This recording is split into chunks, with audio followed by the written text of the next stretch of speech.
Alors l'atelier, lui, il existe depuis très longtemps, puisqu'il existe depuis à peu près 1880.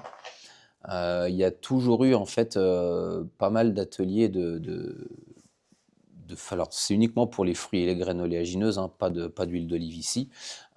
Mais voilà, si on part du centre de la France jusqu'au Dauphiné, il y en a au début du XXe siècle, il y avait énormément d'ateliers qui ont fermé petit à petit, suite à la Première, la Seconde Guerre mondiale, l'arrivée des huiles industrielles. Donc c'est vrai que des ateliers comme le nôtre, il en reste plus beaucoup. Mais c'est vraiment nous, Huileries Beaujolaises, qui en avons fait une activité à plein temps, puisqu'au départ, il y avait plusieurs activités. C'est une activité saisonnière, la fabrication d'huile. Mais à partir de 1980, quand le fondateur il est arrivé ici avec ses parents, à la base, c'était pour reprendre la quincaillerie, qui est à la place du magasin. L'atelier, lui, il était désaffecté. Et après l'avoir remis en état au début des années 80, en 87, il a fondé la société Huileries Beaujolaises. Et la première étape, ça va être de broyer le fruit. Tous les fruits, toutes les graines vont être broyées.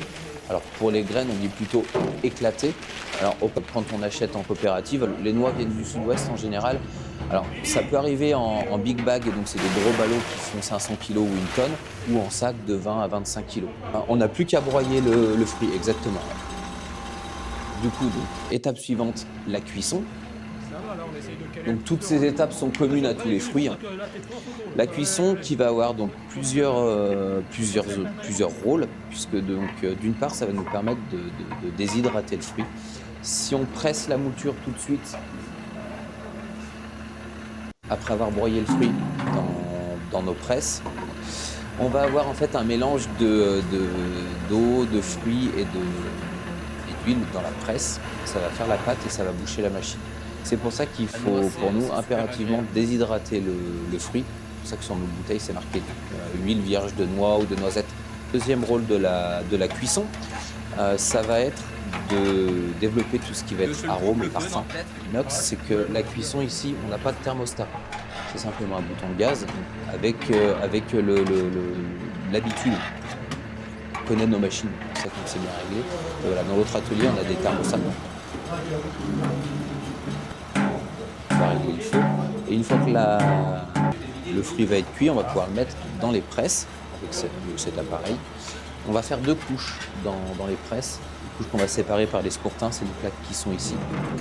On fait deux couches pour déjà faciliter l'extraction d'huile, éviter d'avoir un tourteau qui soit trop épais. Le tourteau, c'est le nom de la matière sèche qui va rester une fois qu'on va avoir écrasé le fruit. Une fois que la cage elle est remplie, on va pouvoir la refermer et la monter en pression. Donc là, c'est tout le tablier, c'est toute cette partie en fait qui va monter autour du piston. Le piston, lui, il est fixe, il bouge pas. Et on va monter en pression pendant à peu près 30-35 minutes.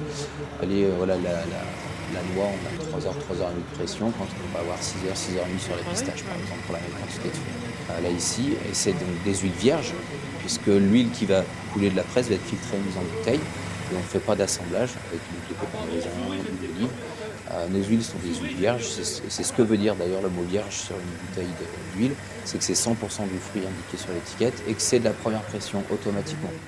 Comme je vous expliquais tout à l'heure, huile d'olive, on a donc toujours plusieurs sortes, donc la Beaujolive pour la cuisson, 3 vierges extra pour les assaisonnements, 2 huiles qui seront plutôt douces, à la différence celle-ci est bio, celle-ci est conventionnelle, et une huile qui sera un petit peu plus forte avec un peu plus de caractère pour les gens qui aiment les huiles qui ont plus de goût.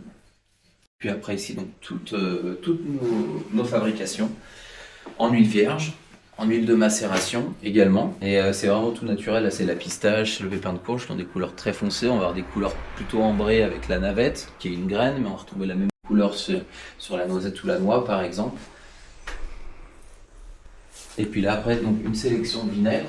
Des vinaigres de fermentation, c'est des vrais vinaigres de fruits de fermentation. C'est pas des vinaigres aromatisés.